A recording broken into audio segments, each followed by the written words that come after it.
আমরা কিন্তু পোলাও খেতে মোটামুটি সবাই ভালোবাসি, যেমন ধরুন চিকেন পোলাও, আলু পোলাও, আন্ডা পোলাও। কিন্তু কখনো ফুলকপি দিয়ে পোলাও বানিয়ে খেয়েছেন কি? বিশেষ করে শীতকালে যখন নতুন ফুলকপি ওঠে, সেই ফুলকপি আর আলু দিয়ে একবার অবশ্যই পোলাওটা বানিয়ে দেবেন। বলতে পারেন ওয়ান পট রেসিপি, যেটা খুব সহজে বানানো হয়ে যায়, খেতে দুর্দান্ত।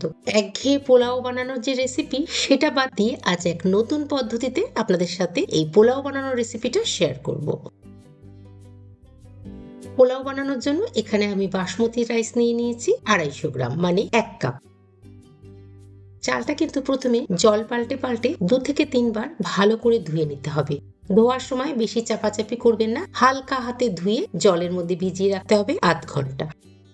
যতক্ষণ চালটা ভিজছে, চলুন একটা ইয়াকনি বা সহজ বাংলা কথায় মশলার জল তৈরি করে নেওয়া যায়। একটু আগেই তো বলেছিলাম নতুন পদ্ধতিতে শেখাবো পোলাও বানানোটা। কড়াইতে নিয়ে নেবো 2 কাপ জল।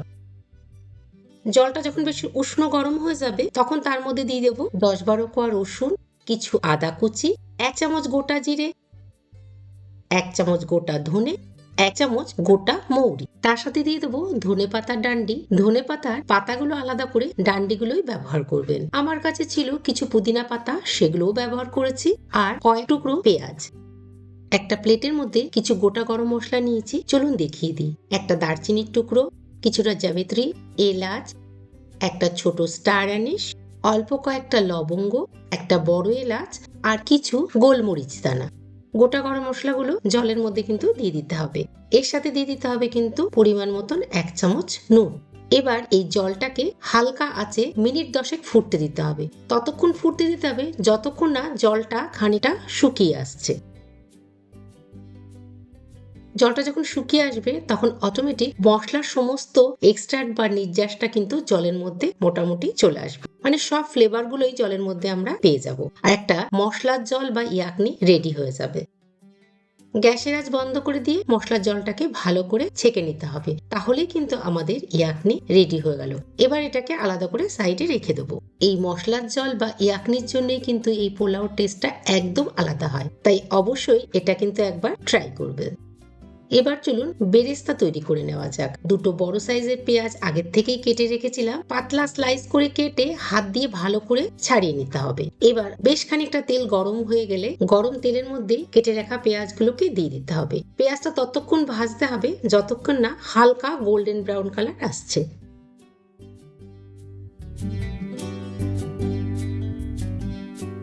হালকা গোল্ডেন ব্রাউন কালার আসলেই কিন্তু পেঁয়াজটা তুলে একটা পাত্রে ছড়িয়ে রেখে দিতে হবে ঠান্ডা হওয়ার জন্য। এর মধ্যে অনেকক্ষণ হিট থাকে তো, তাই হালকা গোল্ডেন ব্রাউন কালার হলেই তুলে নেবেন, না হলে কিন্তু পেঁয়াজের রংটা বেশি ব্রাউন হয়ে যাবে। এবার ওই পেঁয়াজ ভাজা তেলের মধ্যে কিন্তু বাকি রান্নাটা কমপ্লিট করব। এই পেঁয়াজ ভাজা তেলের মধ্যে রান্না করলে পেঁয়াজের একটা দারুণ স্মেল পাওয়া যায়। গরম তেলের মধ্যে দিয়ে দেবো কিছুটা হিং ফোড়ন, 2 তেজপাতা, সামান্য এলাচ, আর একটু জিরে ফোড়ন। ফোড়নের যখন সুন্দর গন্ধ বেরোবে, তার মধ্যে দিয়ে দেবো 2 চামচ আদা রসুন পেস্ট। আদা রসুনের পেস্টটা দিলেই কিন্তু চারিদিকে ছিটকাবে। এবার একটু হালকা নাড়াচাড়া করে তার মধ্যে দিয়ে দেবো কেটে রাখা মিডিয়াম সাইজের আলু আর ফুলকপির টুকরো। আলু আর ফুলকপি কিন্তু বেশি ছোট সাইজের কাটবেন না, শীতের ফুলকপি আর আলু তো সহজেই কিন্তু গলে যাবে। ফুলকপি আর আলুটাকে কিন্তু হালকা ফ্রাই করতে হবে। মিনিট 5 নাড়াচাড়া করলেই ফুলকপির আলুতে একটা রং আসবে। তখন তার মধ্যে দিয়ে দেবো কেটে রাখা 2 বড় টমেটোর টুকরো। টমেটো দেওয়ার পর অবশ্যই নুনটা তো দিতেই হবে, না হলে টমেটো তাড়াতাড়ি নরম হবে কি করে। কিন্তু এই সময় নুনটা একটু অল্পই দেবেন, কারণটা আমি পরে বলছি। নুনটা দেওয়ার পরে সবকিছু একবার ভালো করে নাড়াচাড়া করে নেবেন। এরপর এর মধ্যে মিশিয়ে দেবো কিছু মটরশুঁটি। শীতকালের রান্নায় মটরশুঁটি না দিলে ঠিক জমে না।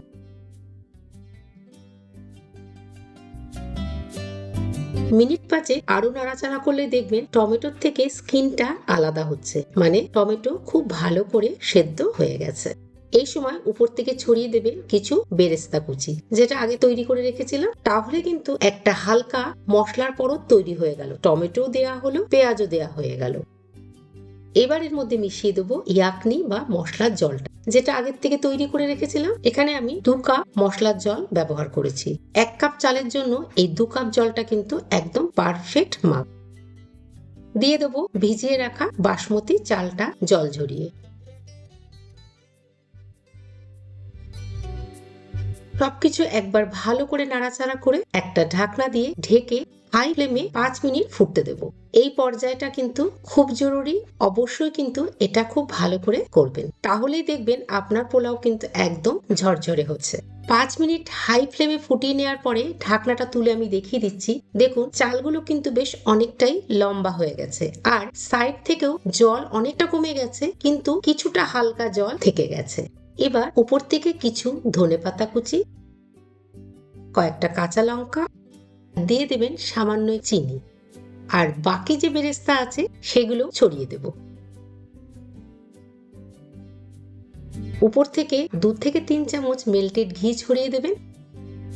ব্যাস, আবার ঢাকনাটা বন্ধ করে দেবো। কিন্তু এবার ঢাকনার মধ্যে যে ছেদটা আছে সেখানে 2টো লবঙ্গ দিয়ে ঢাকনাটাকে পুরোপুরি আটকে দেওয়া হবে। এতে কি হবে, স্টিমটা ভিতরে একদম পুরোপুরি থেকে যাবে, আর রাইসটা স্টিমেই পুরোপুরি রেডি হয়ে যাবে। গ্যাসের আঁচ কিন্তু এই সময় একদম স্লো রাখবেন। স্লো অবস্থায় 10 মিনিট আমাকে এটাকে ফুটতে দিতে হবে।